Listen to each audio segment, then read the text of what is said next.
لقد من الله على المؤمنين إذ بعث فيهم رسولا من أنفسهم يتلو عليهم آياته ويزكيهم ويعلمهم الكتاب والحكمة وإن كانوا من قبل لفي ضلال مبين. اللهم صل على محمد النبي الأمي وعلى آله وسلم.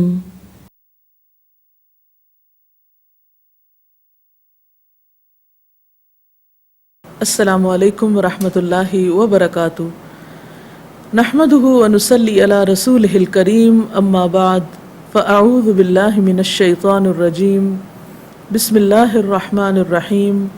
رب اشرح لي صدری ويسر لي امری واحلل عقدۃ من لسانی یفقهوا قولی. عن عبد الله بن عمرو بن العاص ان رسول اللہ صلی اللہ علیہ وسلم قال قد افلح من اسلم ورزق کفافا وقنعه اللہ بما آتاہ. رواہ مسلم. سیدنا عبداللہ بن عمرو بن العاص سے روایت ہے رضی اللہ تعالی عنہ کہ رسول اللہ صلی اللہ علیہ وسلم نے فرمایا فلاح پا گیا جو اسلام لایا اور جسے بقدر ضرورت رزق دیا گیا اور جو اسے اللہ تعالیٰ نے دیا اس پر اس نے قناعت کی.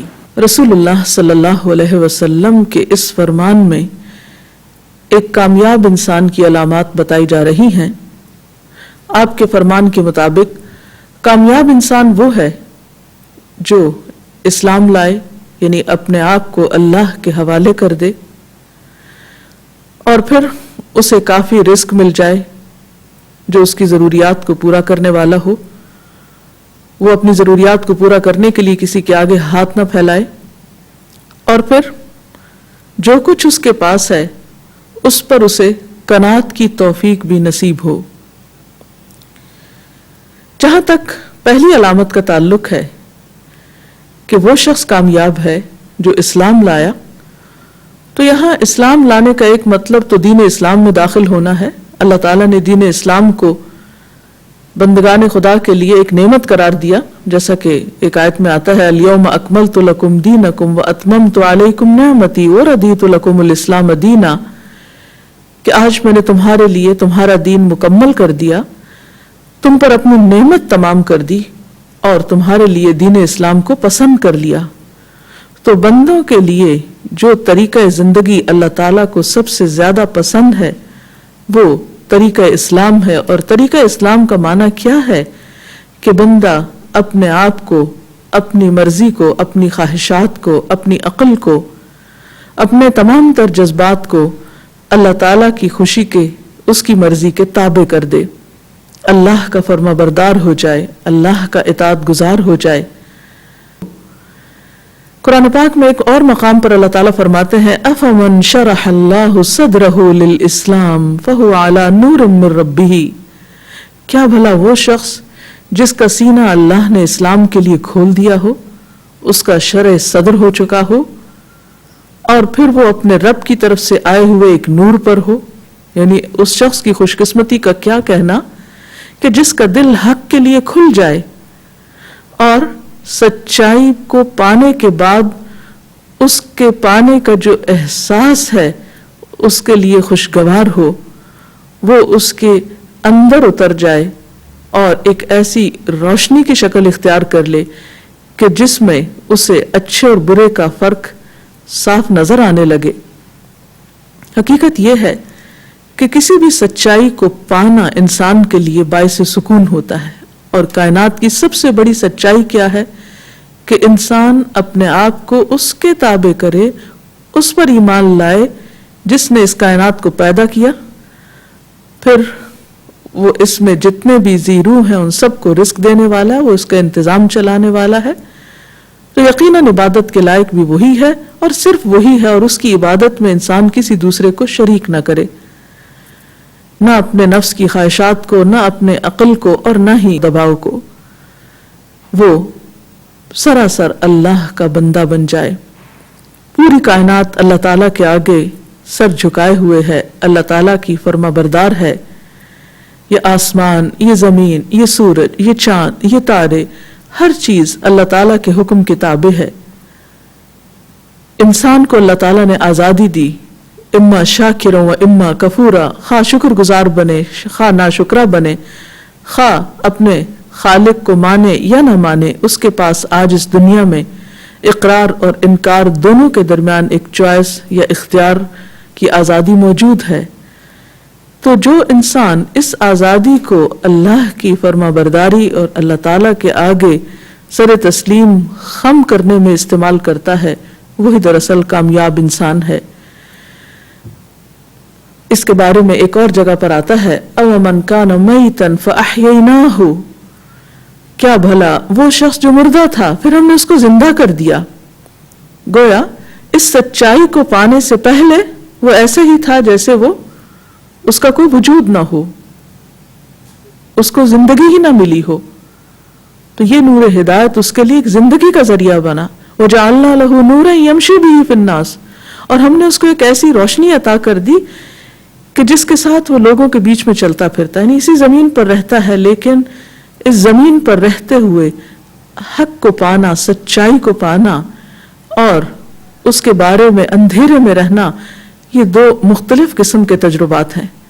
تو وہ شخص جو اپنے اصل خالق کو پہچان جائے، وہ شخص جو اصل مالک کی معرفت رکھتا ہو، اور وہ شخص جو اس کی طرف سے غافل ہو، ان دونوں کے دل کا حال، ان دونوں کا اندرون، ان دونوں کی روح اور اس کی کیفیت برابر نہیں ہو سکتی. لہذا جو اسلام لایا وہ واقعی سلامتی میں داخل ہو گیا، وہ پرسکون ہو گیا، کیونکہ وہ اصل حقیقت کو پا گیا. کامیاب انسان کی دوسری علامت جو اس حدیث میں بتائی گئی وہ ہے وَرُزِقَ کَفَافًا، کہ اس کو کافی رزق مل گیا. کفاف کا لفظ عربی زبان میں استعمال ہوتا ہے گزارے کے لائق اور لوگوں سے مستغنی کرنے والا رزق. یعنی اتنا رزق کہ جو انسان کی ضروریات کے لیے کافی ہو اور اسے لوگوں سے بے نیاز کر دے، یعنی اسے لوگوں کی محتاجی سے بچائے، انسانوں کی محتاجی سے بچانے والا ہو، اور اس کی تمام تر ضروریات بھی پوری ہو رہی ہوں. اس کے بارے میں ایک اور حدیث میں ہمیں مزید وضاحت ملتی ہے. رسول اللہ صلی اللہ علیہ وسلم نے فرمایا، تم میں سے جو شخص اس حالت میں صبح کرے کہ اس کا جسم صحت مند ہو، اس کے دل میں بے خوفی اور اطمینان ہو، اور اس کے پاس اس دن کا کھانا بھی موجود ہو، تو گویا اس کے لیے ساری دنیا اکٹھی ہو گئی. یعنی انتہائی خوش قسمت ہے وہ انسان کہ جسے کوئی بیماری نہیں، وہ طاقتور ہے، وہ اپنے پاؤں پہ چل سکتا ہے، وہ اپنی ضروریات پوری کرنے کے لیے جسمانی طور پر کسی اور کی مدد کا محتاج نہیں، اور پھر اس کے دل میں بھی اطمینان ہے، سکون کی ایک کیفیت ہے. اور یہ کیفیت کب ہوتی ہے؟ جب انسان سچائی کو پا لیتا ہے، جیسا کہ پچھلی علامت میں ذکر کیا گیا کہ من اسلم. اور تیسری چیز کہ اس دن کا کھانا اس کے پاس موجود ہے. یعنی کفاف میں پھر اتنا رزق بھی آتا ہے جو ایک دن کے لیے کافی ہو. تو ایسا شخص واقعی خوش قسمت انسان ہے اور کامیاب انسان ہے. ایک اور حدیث میں آتا ہے، رسول اللہ صلی اللہ علیہ وسلم نے فرمایا، اے ابن آدم، اگر تو زائد از ضرورت مال اللہ کی راہ میں خرچ کرے گا تو تیرے لیے بہتر ہوگا، اور اگر تو اسے روکے گا تو تیرے لیے برا ہوگا، اور بقدر کفاف مال پر تو ملامت کے لائق نہیں ہوگا. یعنی اتنا مال اگر تم جمع کرتے ہو کہ جس سے تم اپنی ضروریات کو بسہولت پورا کرو تو اس پر تمہاری کوئی پوچھ نہیں. ایک اور جگہ پر ہم دیکھتے ہیں کہ رسول اللہ صلی اللہ علیہ وسلم بقدر کفاف روزی کے لیے دعا بھی فرمایا کرتے تھے. الفاظ ہیں، اللہم اجعل رزق آل محمد قوتا وفی روایت کفافا. اے اللہ تو آل محمد کو صرف اتنا رزق عطا کر جو ان کی جان بچائے اور بدن کی قوت کو قائم رکھے. ایک اور روایت میں آتا ہے کہ صرف اتنا رزق عطا فرمانا جو ان کی زندگی باقی رکھنے کے لیے کافی ہو. کیونکہ رزق کی کثرت یا مال و دولت کی کثرت بھی بسا اوقات انسان کو فسق و فجور میں مبتلا کر دیتی ہے. انسان اللہ تعالیٰ کی نافرمانی پر اتر آتا ہے یا انسان سرکش ہو جاتا ہے.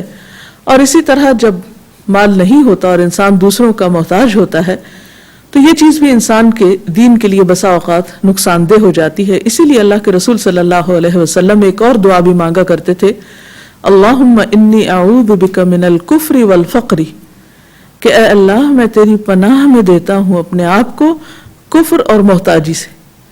کیونکہ ایک اور جگہ پر آپ نے فرمایا کہ کاد الفقر ان یکون کفرا, کہ قریب ہے کہ فقر کفر کا سبب بن جائے.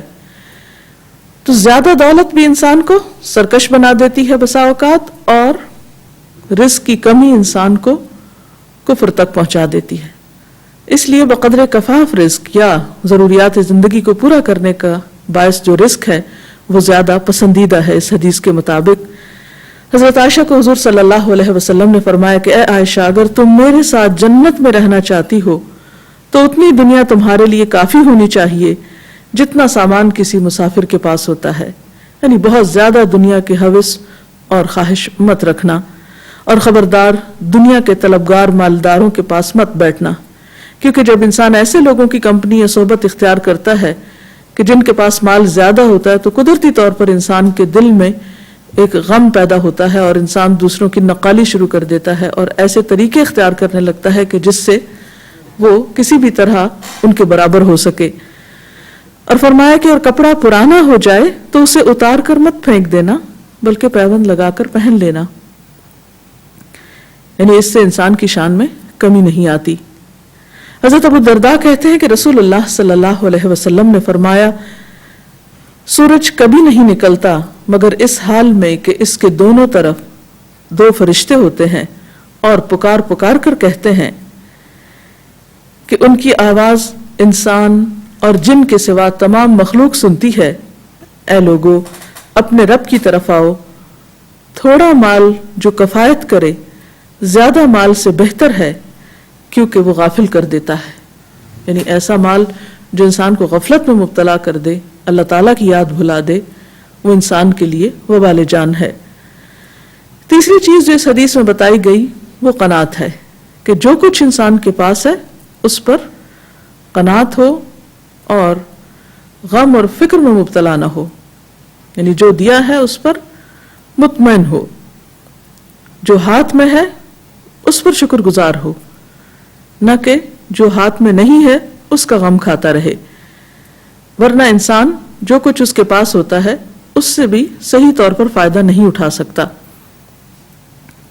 قرآن پاک میں اللہ تعالیٰ فرماتے ہیں وَلَا تَتَمَنَّوْا مَا فَضَّلَ اللَّهُ بِهِ بَعْضَكُمْ عَلَى بَعْضٍ, اور جو کچھ اللہ نے تم میں سے کسی کو دوسروں کے مقابلے میں زیادہ دیا ہے اس کی تمنا نہ کرو. وَاسْأَلُوا اللَّهَ مِنْ فَضْلِهِ, اور اللہ سے اس کا فضل مانگتے رہو.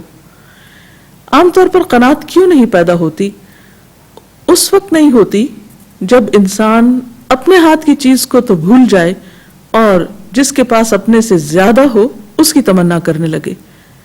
تو یہاں اسی چیز سے روکا جا رہا ہے کہ جو تمہارے پاس نہیں دوسروں کے پاس ہے محض اس کی تمنا نہ کرو, اس کے پیچھے آہیں مت بھرو, بلکہ جو تمہارے پاس ہے اس پر شکر گزار ہو, اور پھر اگر اور چاہیے تو اللہ سے مانگو, نہ کہ دوسرے انسانوں پہ نظر رکھو. حضرت ابو ہریرہ بیان کرتے ہیں کہ رسول اللہ صلی اللہ علیہ وسلم نے فرمایا, اس شخص کی طرف نگاہ کرو جو تم سے کم ہے, یعنی دنیاوی اعتبار سے, اور اس کی طرف نہ دیکھو جو تم سے بڑھ کر ہے, اس سے تم اللہ کی نعمتوں کو حقیر نہیں سمجھو گے. ورنہ کیا ہوتا ہے کہ جو نعمت ہوتی ہے انسان اس کی قدر ہی نہیں کرتا, وہ یہ سوچتا کہ یہ کیا ہے, یہ بھی کوئی چیز ہے, حالانکہ اس سے پوچھا جائے جس کے پاس یہ بھی نہیں. جب انسان اپنے سے زیادہ رکھنے والے یا اپنے سے بہتر رکھنے والے کی طرف دیکھتا ہے تو اس کے دل میں لازماً پھر حسرت پیدا ہوتی ہے اور کبھی بھی وہ نعمتوں کی قدردانی نہیں کرتا اور شکر گزاری نہیں کرتا. رسول اللہ صلی اللہ علیہ وسلم نے فرمایا, جو شخص اللہ تعالیٰ کے دیے ہوئے رزق پر راضی ہو جائے یعنی قانع ہو جائے، اللہ تعالیٰ اس سے تھوڑے عمل پر بھی راضی ہو جاتا ہے. یعنی اگر کسی انسان کے پاس کم رزق ہے اور اس کی عبادت بھی کم ہے تو اس سے اتنی عبادت بھی یا اتنا عمل بھی قابل قبول ہے، اس سے زیادہ کی توقع نہ رکھی جائے گی، کیونکہ اسے اللہ تعالیٰ سے کوئی شکوہ نہیں. جو کچھ بھی اس کو ملا وہ اللہ سے راضی ہے تو اللہ اس سے راضی ہو گیا. کیونکہ جتنا زیادہ انسان کے پاس ہوتا ہے اتنا ہی انسان کا حساب بھی زیادہ ہوتا ہے. پھر اسی طرح ہم دیکھتے ہیں کہ اس چیز سے بھی منع کیا گیا ہے کہ جو دوسروں کے پاس ہے انسان اس کو للچائی ہوئی نظروں سے دیکھے. وَلَا تَمُدَّنَّ عَيْنَيْكَ إِلَى مَا مَتَّعْنَا بِهِ أَزْوَاجًا مِّنْهُمْ زَهْرَةَ الْحَيَاةِ الدُّنْيَا لِنَفْتِنَهُمْ فِيهِ وَرِزْقُ رَبِّكَ خَيْرٌ وَأَبْقَىٰ. اور نگاہ اٹھا کر بھی نہ دیکھو دنیاوی زندگی کی اس شان و شوکت کو جو ہم نے ان میں سے مختلف قسم کے لوگوں کو دے رکھی ہے، وہ تو ہم نے انہیں آزمائش میں ڈالنے کے لیے دی ہے، اور تیرے رب کا دیا ہوا رزق حلال ہی بہتر ہے اور پائندہ تر ہے. تو اس سے یہ بھی پتہ چلتا ہے کہ انسان حلال کی طرف نظر رکھے، جو ہے اس پر شکر گزار ہو، اور جو دوسروں کے پاس ہے اسے للچائی ہوئی نظروں سے نہ دیکھے، کیونکہ جن کے پاس زیادہ ہے ان کا امتحان بھی بڑا ہے، ان کی پوچھ بھی زیادہ ہے، ان سے سوال بھی زیادہ ہوگا، حساب بھی زیادہ ہوگا. لہٰذا جو کچھ ہے اس پر شکر گزاری اختیار کی جائے. عون بن عبداللہ کہتے ہیں کہ میں دولت مندوں کی صحبت میں بیٹھتا تھا تو اپنے سے بڑھ کر میں کسی کو غم زدہ نہ پاتا، کیونکہ مجھے ہر طرف ایسے لوگ نظر آتے جن کے پاس مجھ سے زیادہ تھا تو میں ہر وقت غم زدہ رہتا تھا کہ میرے پاس کیوں نہیں. پھر جب میں غریبوں کے ساتھ رہا تو مجھے اس رنج و غم سے آرام حاصل ہو گیا، کیونکہ میری نظر ہر وقت ان لوگوں کی طرف جاتی تھی جن کے پاس مجھ سے کم تھا، تو میں شکر گزاری کی کیفیت میں ہوتا تھا. نعمتیں پا کر شکر ادا کرتے رہنا اجر و ثواب میں اتنا ہی بڑا ہے جتنا روزہ رکھنا. اگلی حدیث میں آتا ہے عن ابی ہریرہ عن النبی صلی اللہ علیہ وسلم انہ قال الطاعم الشاکر بمنزلۃ الصائم الصابر، رواہ ابن ماجہ. سیدنا ابو ہریرہ رضی اللہ تعالی عنہ سے روایت ہے کہ نبی کریم صلی اللہ علیہ وسلم نے فرمایا، کھانے پر شکر ادا کرنے والا صابر روزہ دار کی طرح ہے. یعنی ایک شخص جس کے پاس جو کچھ ہے وہ اسے قدردانی کے ساتھ استعمال کرتا ہے اور استعمال کرنے کے بعد شکر ادا کرتا ہے، تو اس کا اجر و ثواب ایسا ہی ہے جیسے ایک دوسرا شخص روزہ رکھ کے صبر کر رہا ہے. اب ایک طرف ایک کھا رہا ہے اور شکر کر رہا ہے، دوسری طرف ایک کھا نہیں رہا لیکن صبر کر رہا ہے اور روزہ رکھے ہوئے ہے. تو روزہ رکھنا ایک نیکی ہے، ایک عبادت ہے، ایک بہت اجر و ثواب کا کام ہے. تو جتنا اجر و ثواب روزہ دار کو مل رہا ہے اتنا ہی اجر و ثواب اس شخص کے حصے میں جا رہا ہے جو اگرچہ روزے سے نہیں لیکن شکر گزار ہے. تو شکر کی نعمت انسان کے درجات کو بلند کرتی ہے. اس لیے اگر نعمت اسلام مل جائے اور ہماری ضروریات زندگی احسن طریقے سے پوری ہو رہی ہو اور ہمارے اندر قناعت ہو تو ہم دنیا کے خوش قسمت ترین انسانوں میں سے ہیں. اس سلسلے میں اگر آپ مزید کچھ کہنا چاہیں، کوئی سوال ہو آپ کے ذہن میں تو آپ پوچھ سکتے ہیں. رسول اللہ صلی اللہ علیہ وسلم کی یہ بات مجھے بڑی بیوٹیفل لگی کہ یوں محسوس ہوتا ہے جیسے کامیابی کی سیڑھیاں ہیں. پہلی سیڑھی اسلام لانا، دوسری سیڑھی ایک بقدر ضرورت رزق کا مل جانا، اور تیسری سیڑھی جو کچھ ملا اس پہ قناعت کرنا. ایک بات کے بارے میں آپ سے چاہوں گی کہ آپ اس پر روشنی ڈالیں کہ اس سے پہلے ہم نے ایک حدیث پڑھی تھی جس میں قوی مومن اور ضعیف مومن کا تذکرہ تھا، جس میں رسول اللہ صلی اللہ علیہ وسلم نے فرمایا تھا کہ احرص علی ما ینفعک، کہ جو کچھ بھی چیز تمہیں نفع دیتی ہے اس کی حرص کرو. اور یہاں پر قناعت کی بات ہے، تو کس معاملے میں حرص کی جائے گی اور کس معاملے میں قناعت کی جائے گی، اس پہلو پر روشنی ڈال دیجیے. جہاں تک اس حدیث کا تعلق ہے جس میں نفع مند چیزوں کی حرص کی بات کی گئی، تو اس سے مراد ایسے کام ہیں، ایسی چیزیں ہیں کہ جو انسان کی اپنی ذات یا دوسرے انسانوں کے فائدے کے لیے ہیں. ان کاموں کی تلاش میں انسان رہے اور ان خیر اور بھلائی کے کاموں میں آگے سے آگے بڑھے. اور جہاں تک قناعت کا تعلق ہے تو یہ رزق کے معاملے میں ہے کہ جو کچھ اسے مل چکا ہے پھر اس پر مطمئن بھی ہو. ورنہ عام طور پر ہوتا یہ ہے کہ انسان کے پاس جتنا بھی ہو اس پر وہ اگر بے صبرا پن اختیار کیے ہوئے ہے تو اس کے بعد خیر اور بھلائی کے کاموں کے لیے تو اس کے پاس وقت ہی نہیں ہوگا، کیونکہ اس کو اپنی ذات کی فکر سے ہی نجات نہیں ہوگی. تو وہاں جو حرص ہے وہ نیکی کے کاموں کی ہے، اور یہاں جو قناعت ہے وہ مال و دولت پر ہے. قناعت کے حوالے سے ہی میں پوچھنا چاہوں گی کہ قناعت اور کامیابی کا آپس میں کیا تعلق ہے؟ جہاں قناعت اصل میں ایک ایسی خوبی ہے کہ جو انسان کے اندر حد درجہ اطمینان پیدا کرتی، اور ایک مطمئن انسان جو اللہ پر بھروسہ رکھتا ہے اور جو کچھ اس کے پاس ہے اس پر خوش ہے، راضی ہے، شکر گزار ہے، تو ایسا انسان ایک مثبت سوچ کا مالک ہوتا ہے.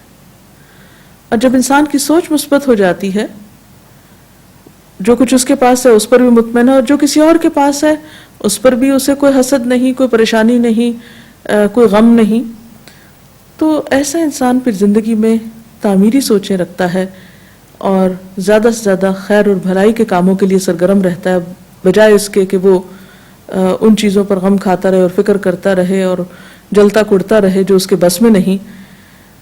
تو ایسی چیز یا ایسی سوچ انسان کو پھر قدم بقدم کامیابی ہی کی طرف لے جاتی ہے، کیونکہ مثبت سوچ کا ہونا بذات خود انسان کو خیر و بھلائی کی طرف لے جاتا ہے، اور انسان اپنے لیے بھی اور دوسروں کے لیے بھی سراپا خیر ہو جاتا ہے، نفع مند ہو جاتا ہے، کام کرتا ہے. ورنہ عموماً جب انسان کے دل میں حرص اور لالچ ہوتی ہے، اور خاص طور پر یہ جذبہ ہوتا ہے کہ میرے پاس کیوں نہیں اور دوسرے کے پاس ہے، یا میرے پاس اتنا ہے اور دوسرے کے پاس تو اتنا زیادہ ہے، تو ایسے انسان پھر کوئی ایسے منصوبے نہیں بنا سکتا کہ جس میں دوسروں کی کوئی بھلائی ہو.